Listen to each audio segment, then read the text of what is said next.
Interesting story about Stephen Hawking. அவரோட 18வது வயசுல அவர் hospital admit பண்றாங்க. டாக்டர் என்ன சொல்றாங்கன்னா அமியோபெட்ரிக் லேட்டரல் டிசீஸ்.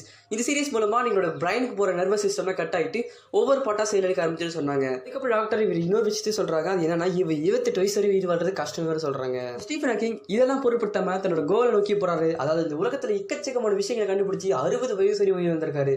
இன்ஃபேக்ட் அவரோட எல்லா உடம்போட பாட்டு செயலெடுத்த அப்புறமா தசை கண்ணு மட்டும் வச்சு பிளாக் ஹோல் தியரியை பத்தி ப்ரூவ் பண்ணியிருக்காரு. அவர் ஒவ்வொரு பாட்டு செயலெடுத்தும் போதும் அவர் பார்த்தீங்கன்னா தனக்கு தானே மிஷினை கண்டுபிடிச்சி அதை தனக்கு தானே பயன்படுத்திக்கிட்டாரு. ஸ்டீஃபன் ஹாக்கிங் நம்ம தெரிஞ்சுக்க வேண்டிய விஷயம் என்னன்னா, நம்ம வாழ்க்கையில் எக்கச்சக்கமான தடைகள் வரும். ஆனால் நமக்கு தேவையான கோலை நம்ம அடையணும்னா அந்த தடைகள் தாண்டி தான் போகணும். இதே மாதிரி வேணும் மறக்காம விஷயம் சப்ஸ்கிரைப் லைக் கொடுத்துட்டு பாருங்க.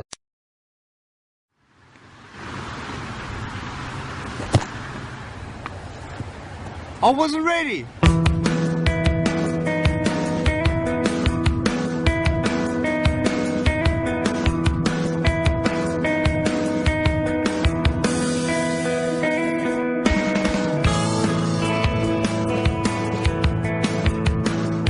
I have no arms and no legs, but I'm very thankful that I have my little chicken drumstick here.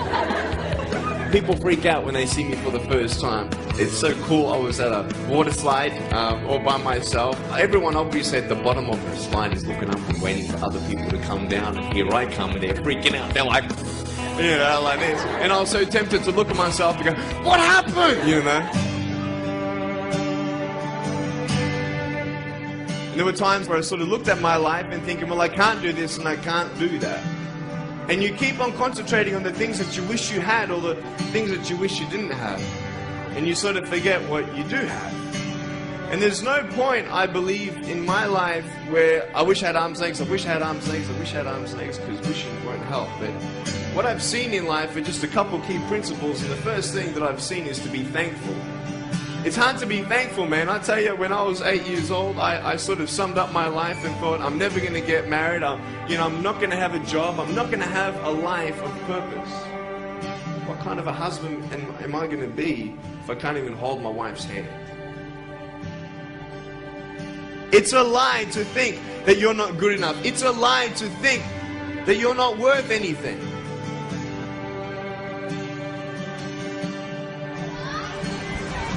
Oh boy. Woo!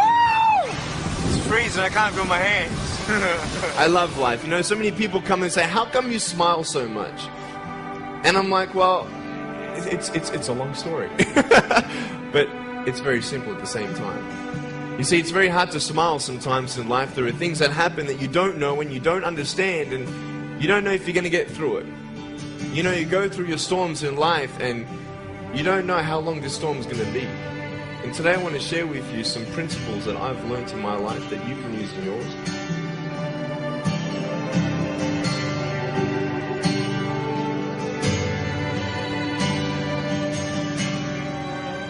Being patient is beautiful. I tell you, it's the hardest thing.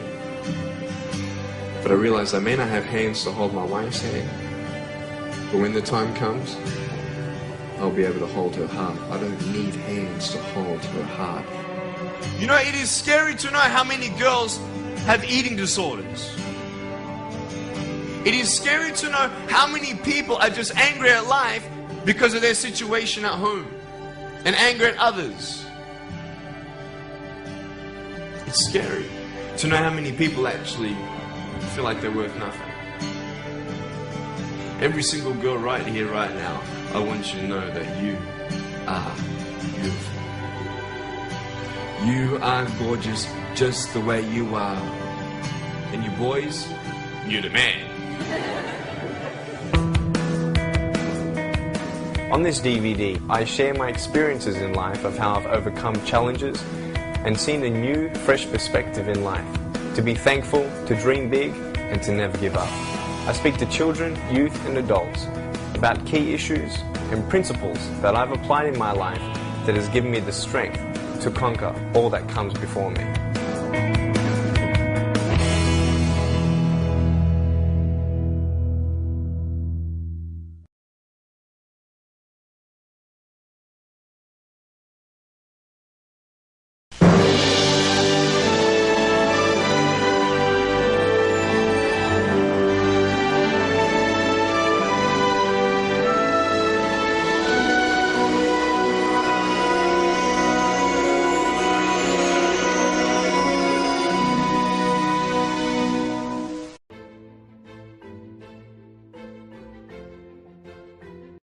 They see my disability, I see my ability.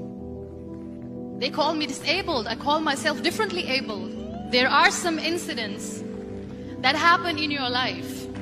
Those incidents break you, deform you, but they mold you into the best version of you. And the same thing happened to me. I was 18 years old when I got married. My father wanted me to get married. And all I said was, if that makes you happy, I'll say yes.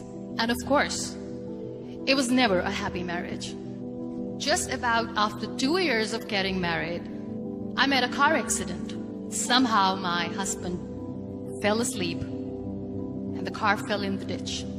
He managed to jump out, saved himself. I'm happy for him. But I stayed inside the car and I sustained a lot of injuries. The list is a bit long, don't get scared. The wrist was fractured. Shoulder bone and collarbone were fractured. My whole rib cage got fractured. And because of the rib cage injury, lungs and liver were badly injured.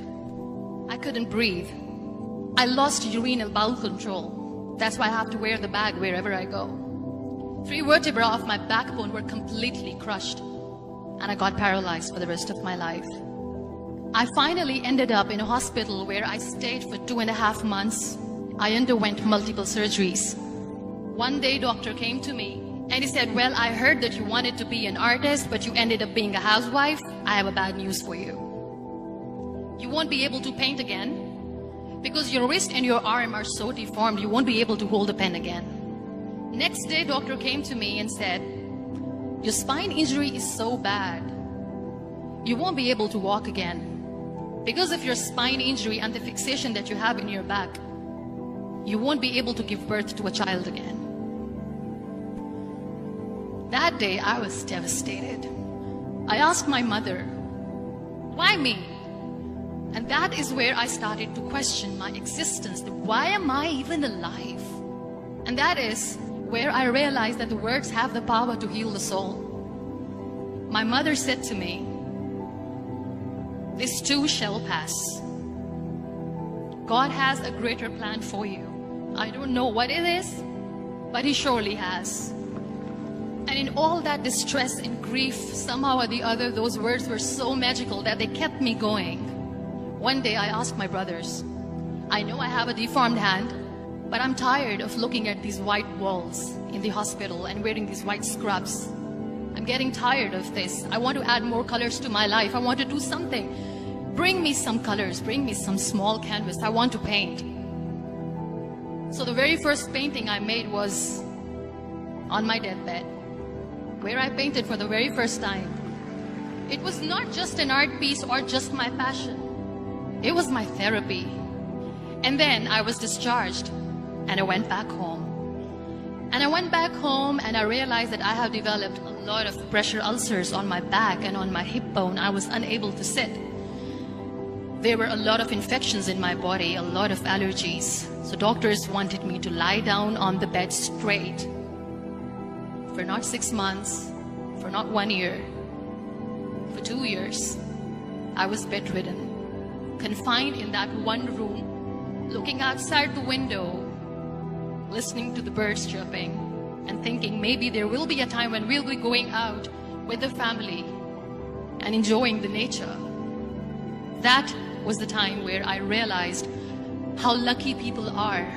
That is the time where I realized that the day I'm going to sit, I'm going to share this pain with everyone to make them realize how blessed they are, and they don't even consider them lucky. That day I decided that I'm going to fight my fears. We all have fears. Fear of unknown, fear of losing people, fear of losing health, money. We want to excel in career, we want to become famous, we want to get money. We are scared all the time. So I wrote down one by one all those fears. And I decided that I'm going to overcome these fears one at a time. Do you know what was my biggest fear? Divorce. I was trying to cling on to this person who didn't want me anymore, but I said no. I have to make it work. But the day I decided that this is nothing but my fear, I liberated myself by setting him free. And I made myself emotionally so strong that the day I got the news that he's getting married, I sent him a text that I'm so happy for you and I wish you all the best. And he knows that I pray for him today.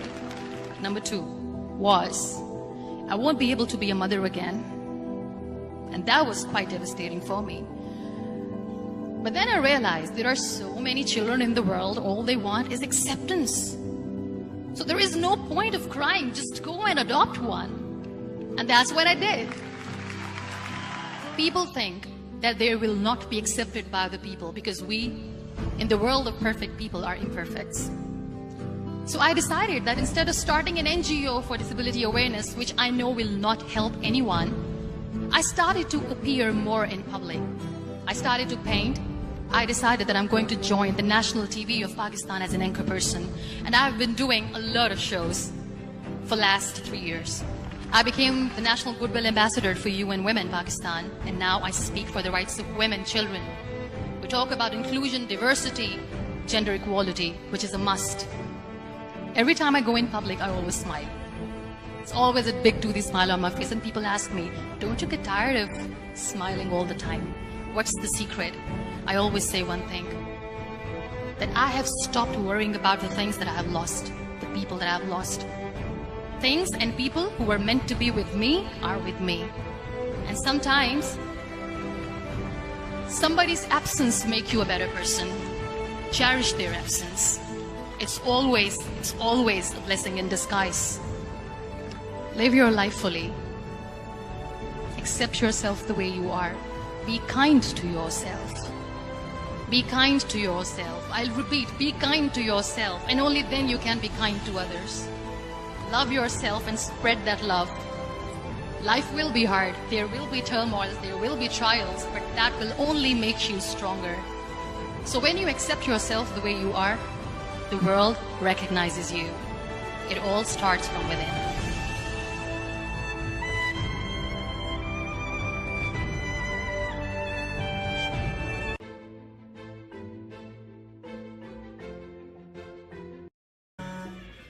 எப்படி sir நல்லா இருக்கா? செம்மையா இருக்குடா. அவங்க எப்படி சொல்லலாமா? இதே மாதிரி சொல்லு, கான்ஃபிடென்ட்டா. சொல்றா. சூசைட் பண்ணி போற காமெடி பண்ணிட்டு ரெஸ்ட் ரூம்ல. அப்படியா? சீக்கிரம் தள்ளி வர. சூப்பர். உடனே வர. சார் வாங்க சார், ரெஸ்ட் ரூம் போலாம். ஏய் எனக்கு வரலடா, நீ போடா. சார் ஜோஷுவா சூசைட் பண்றானா? ஜாலியா இருக்கும், வாங்க போய் பார்க்கலாம். போடா சைக்கோ. சூசைட் பண்ணறதா சைக்கோ, நான் என்ன சைக்கோ? சூசைட் பண்ணி சப்போர்ட் போடுங்க. நான் போன் போட்டு எங்க அப்பா சூசைட் பண்ணிட்டாரா? நீ என்ன லவ் பண்ணறா பாரு. நீ யார லவ் பண்ற? எப்படி கல்யாணம் பண்ற?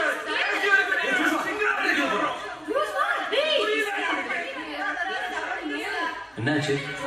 ஜோஷுவா தீபிகா அவளுக்கே தெரியாம லவ் பண்றது இருக்கா சார்? மாப்பிளக்காரங்க வீட்ல எல்லாம் வராங்கன்னு தெரிஞ்சு இவ டாய்லெட் குள்ள கத்தியோட வந்து நின்னுட்டு குத்திக்க போறாங்க, கழுத்து எடுத்து போறாங்க. டாக்டர் பண்றாங்க. சொல்றது கேளுடா லூஸ். இந்த மனசு படம் மெட்ராலாம் உண்மையிலேயே அத்து பாருங்களான்னு எனக்கு ஒரு நாள் டவுட் இருந்துச்சு. யாராவது நினைக்கிறேன். கால்ல விழுந்து கெஞ்சறேன். பாத்துட்டு இருக்கீங்க. நீங்க அண்ணன் தம்பியோட பரகலடா. சார் பக்கத்துல வரீங்க. அடுத்து சார்.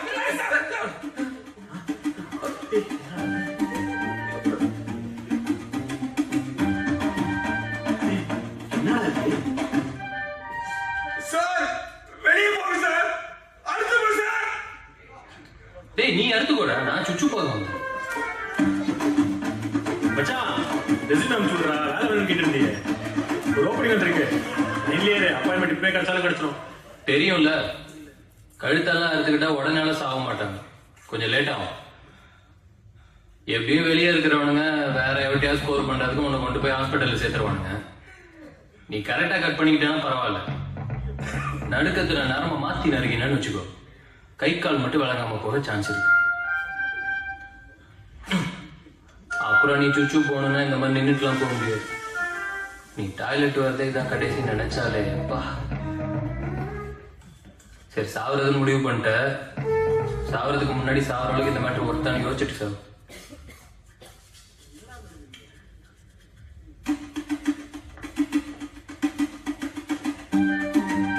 சார் இப்போ மட்டும் ஒத்துக்கலன்னா கலாய்ச்சி கொண்டுருவாங்க சார்.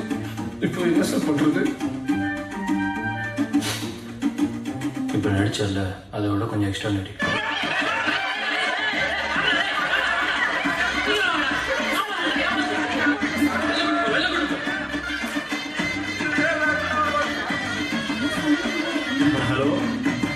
இல்ல வேற இடம் செத்தா சொல்றேன்